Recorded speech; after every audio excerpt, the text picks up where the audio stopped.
మగాళ్ళు బాధపడకండి, అందరిలాగే మగవాళ్ల కోసము ఒక రోజు. పూర్తి వివరాలకు చదవండి రేపటి సాక్షి హైదరాబాద్ ఎడిషన్. ఎప్పుడు చూసినా ఏ ప్రభుత్వాలు మారినా ఆ ప్రభుత్వాలు ప్రజల కోసం పనిచేస్తారు కానీ ఇంత కచ్చ ఈర్ష పగ ద్వేషంతో ఈ విధంగా రగులుతూ ఇటువంటి ప్రజల కోసమే పోరాడినటువంటి వ్యక్తి, ప్రజల మన్ననలు పొందినటువంటి వ్యక్తి, పేదవాళ్ల హృదయంలో దేవుడిగా నిలబడినటువంటి వ్యక్తిని ఈ విధంగా తీసుకుని వచ్చి ఈ విధంగా చూపించడం మీకందరికి కూడా ముందు మీకు కూడా, ఎందుకంటే అందరూ కూడా మనసు విప్పి ఒక్కరే ఆలోచించుకోండి, మీ మనస్సాక్షిని కూడా తెలుసుకోండి. ఈ విధంగా చేయడం చాలా దుర్మార్గమైన పని. ఈరోజు ఎస్ఐ కానీ సిఐలు కానీ డిఎస్పీలు కానీ ఒక రిప్రజెంటేషన్ ఇస్తే లా అనేదాన్ని, అంటే డాక్టర్ అంబేద్కర్ గారు రచించినటువంటి అంటే మీకు అందరూ కూడా తెలుసు రాజ్యాంగ చట్టాన్ని ఏ విధంగా తూట్లు పొడిచారో, అందుకే అంబేద్కర్ ఫోటో కూడా పోలీస్ స్టేషన్లో లేదు. అదేవిధంగా ప్రధాని మోడీ గారి ఫోటో పోలీస్ స్టేషన్లో లేదు. రాష్ట్రపతి ఫోటో పోలీస్ స్టేషన్, ఎందుకంటే రాష్ట్రపతి ఆమె ఒక ఎస్టీ.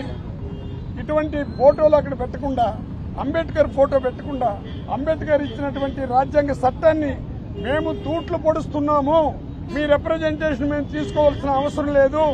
మాకు ఎస్పీలకి కలెక్టర్లకి సీఎం ఇప్పుడుండే ముఖ్యమంత్రి గారు ఫోన్లు చేశారు.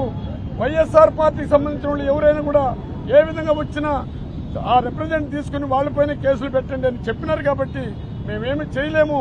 కానీ జగన్మోహన్ రెడ్డి ఆ విధంగా చెప్పిన 5 సంవత్సరాల్లో పేదవాళ్ళు ఏ విధంగా అవస్థపడినా, వాళ్ళకి ఏ విధంగా బాధలు కలిగినా, వాళ్ళు ఏమి రిప్రజెంటేషన్ తీసుకుని ఇచ్చినా మా ఎమ్మెల్యేలు మా మంత్రులు చెప్తే కూడా న్యాయం చేయండి అని చెప్పినారు.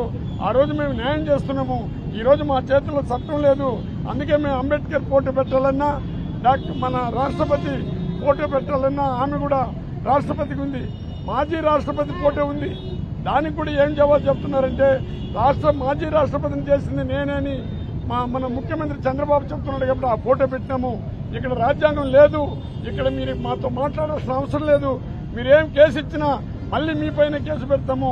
అందులో పోలీస్ వ్యవస్థ ఎట్లుండిందంటే రిప్రజెంటేషన్ తీసుకుని కొట్టినారని పోతే వాళ్ళపైన కేసు పెట్టి 10 సెక్షన్లు రాస్తారు. బైబిల్ సెక్షన్ ఒకటి నాన్ బెయిలబుల్ పెట్టి వాళ్ళని 2 సంవత్సరాలు 3 సంవత్సరాలు 2 నెలలు 3 నెలలు జైలు పెట్టే కార్యక్రమాలు చేస్తున్నారు. కాబట్టి ఇది ప్రజలకందరూ కూడా తెలియాలి.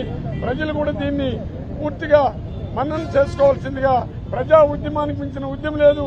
మా నాయకుడు ఎప్పుడు కూడా ఇందులో ఈ రోజు జిల్లా అధ్యక్షుడైనటువంటి ఉమ్మడి జిల్లాకి ఆయన పోరాట పట్టిమతోనే ఈ రోజు ఈ పనులంతా మేము తీసుకుని వస్తున్నాము. మేము ఎవరికి బరువు, ఎన్ని మందిని అరెస్ట్ చేసినా మేము రెడీగా ఉంటాము. జైలుకి పోయిన వాళ్ళు మళ్ళీ బయట వస్తున్నారు, అది ఏమీ తప్పు లేదు. మేము ప్రజల సమస్య కోసం పోరాడుతున్నాము. చంద్రబాబు నువ్వు ఏమేమి చేయదలుచుకున్నావో, ఎన్ని అక్రమ కేసులు పెట్టాలనుకున్నావో, ఏ విధంగా చేయదలుచుకుంటే చేయాల్సిందిగా ఆయన్ని కూడా కోరుకుంటూ మా ఆవేదన కూడా మీరు అర్థం చేసుకోవాల్సిందిగా కోరి ప్రార్థిస్తున్నాం.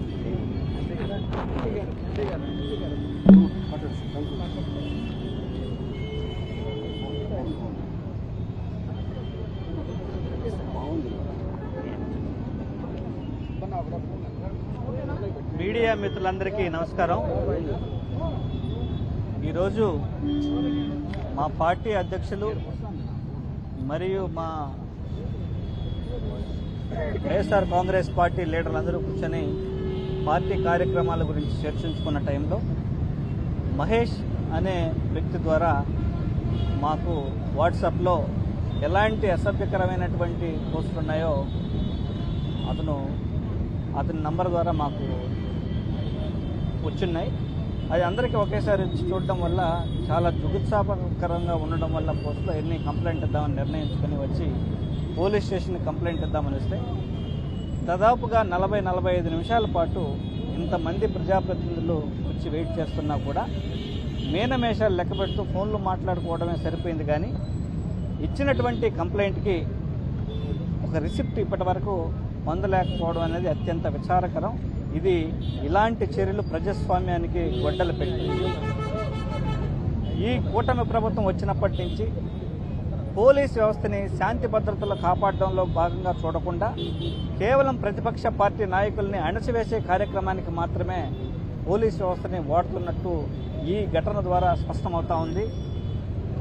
అట్ ద సేమ్ టైం ఒక పట్టణ మేయర్ గారు, అలాగే ఒక పార్లమెంట్ సభ్యుడిగా నేను, ఒక డిప్యూటీ చీఫ్ మినిస్టర్గా ఒక నారాయణ స్వామి గారు, అలాగే మాజీ మంత్రులు రోజక్క గారిని కావచ్చు, అలాగే మాజీ శాసనసభ్యులు కరుణాకరణ కావచ్చు, ఇంతమంది వచ్చినా కూడా ఒక కంప్లైంట్ ఇస్తే ఆ తీసుకోవడానికి ఎంత టైం పడితే ఎలాంటి ప్రోటోకాల్ లేకుండా ప్రోటోకాల్స్ అంతా వైలేట్ చేస్తుంది.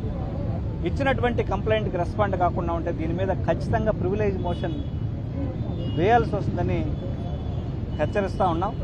ఖచ్చితంగా వచ్చినటువంటి పబ్లిక్ సమస్యతో వచ్చినటువంటి ప్రతి పబ్లిక్కి కామన్గా ఇవ్వాల్సినటువంటి రెస్పాన్స్ కూడా ఇంతమంది ప్రజాప్రతినిధులు వచ్చి ఇవ్వకపోతే ఈ కూటమి ప్రభుత్వం ఎంత కక్షపూరితంగా అణచివేసే ధోరణిలో ఉందో, ప్రజా గొంతుకులై మాట్లాడే ప్రజాప్రతినిధుల గొంతుని నొక్కేయడం కరెక్ట్ కాదని ఈ కూటమి ప్రభుత్వాన్ని హెచ్చరిస్తూ పోలీసులు నిష్పక్షపాతంగా వ్యవహరించాలని, లేదంటే రాబోయే రోజుల్లో తగిన మూల్యం మీరు కూడా చెల్లించుకోవాల్సి వస్తుందని, ప్రజలే దీనికి సమాధానం చెప్తారని మిమ్మల్ని హెచ్చరిస్తూ ఇలాంటి చర్యలు ఆపాలని కూటమి ప్రభుత్వాన్ని హెచ్చరిస్తాం.